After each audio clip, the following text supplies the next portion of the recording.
हाल ही में भारत और फ्रांस के बीच एक महत्वपूर्ण डील हुई है, जिसके तहत भारत ने फ्रांस से 26 राफेल मरीन फाइटर जेट खरीदने का समझौता किया है।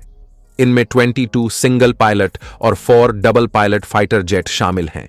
ये जेट्स भारतीय नौसेना के INS विक्रांत और विक्रमादित्य विमान वाहक पोतों पर तैनात होंगे। इस डील से भारत की समुद्री ताकत में भारी वृद्धि होगी, जिससे वह चीन और पाकिस्तान की नापाक हरकतों का करारा जवाब देने में सक्षम होगा। रिपोर्ट्स के मुताबिक फ्रांस ने इन जेट्स को लेटेस्ट टेक्नोलॉजी से अपग्रेड किया है, जिससे ये और भी अधिक एडवांस और लीथल बन गए हैं। चैनल पर न्यू हो तो लाइक एंड सब्सक्राइब कर दो और कमेंट्स में जय हिंद लिख दो। इन फाइटर जेट्स की सबसे बड़ी खासियत यह है कि ये चलते चलते ही दुश्मन को एक ही झटके में तबाह करने की क्षमता रखते हैं। यह कदम भारत की नौसेना के लिए एक बड़ा उन्नति है और इससे उसकी ताकत में अत्यधिक इजाफा होगा। पहले भारत और फ्रांस के बीच भारतीय वायुसेना के लिए राफेल डील की कीमत को लेकर विवाद हुआ था, लेकिन अब फ्रांस ने भारत की ताकत और स्थिति को समझते हुए उचित कीमत पर यह डील फाइनल की है। इससे स्पष्ट है कि भारत अब अंतर्राष्ट्रीय मंच पर अपनी स्थिति को और मजबूत कर रहा है। भारत ने विश्व स्तर पर अपने वर्चस्व को बढ़ाने के प्रयास में फ्रांस के साथ एक महत्वपूर्ण डील की है। यह डील 4 मिलियन यूरो यानी लगभग 40,000 करोड़ रुपए की है।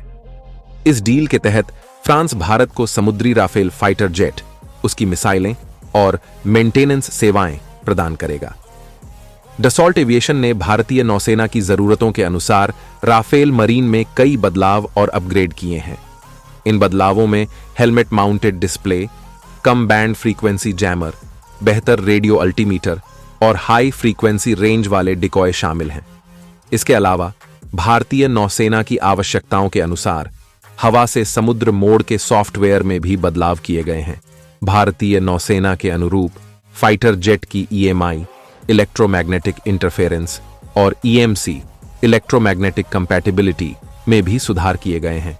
इसके साथ ही फाइटर जेट को भारतीय एयरक्राफ्ट कैरियर पर लैंड करने के लिए आवश्यक सॉफ्टवेयर अपग्रेड भी किए गए हैं। हाल ही में भारतीय नौसेना ने इन फाइटर जेट्स के ऑपरेशन और मेंटेनेंस को समझने के लिए अंबाला एयर स्टेशन का दौरा किया। समुद्री जियोपॉलिटिक्स के वर्तमान परिदृश्य को देखते हुए भारतीय नौसेना अपने बेड़े को मजबूत करने के लिए यह कदम उठा रही है।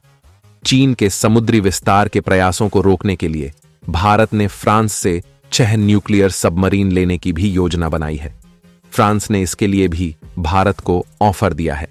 भारत के इस महत्वपूर्ण कदम के लिए हमें गर्व है।